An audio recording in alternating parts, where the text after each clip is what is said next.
Welcome. In this video, I'll show you how to live stream on Twitch for PC and laptop. Alright, if you find this video helpful, please leave a like and subscribe to the channel for more such tutorials. So first up, open up your web browser, type down twitch.tv, and then just hit enter and log in with your account. And once logged in, go ahead and go to the top right, click on your profile, and then just go ahead over to Creator Dashboard. Click on it. Now the left panel, just click on Settings and find Stream. Okay, you're only gonna need this one this time.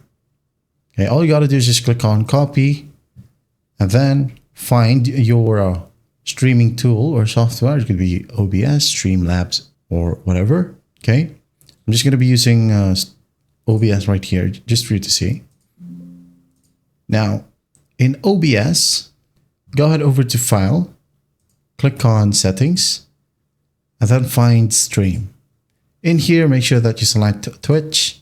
Now use the stream key right here and add in your stream key, and then just click on Apply. Okay, now go ahead and start streaming. If not, you can go ahead and go to Settings, Stream, and just connect your account. Connect your account right here, and whenever you want to go live, you don't have to copy the stream key over and over again. Just press start streaming and you'll be good to go. That's how simple it is to live stream on Twitch. I hope this video helps, and I'll see you in the next one.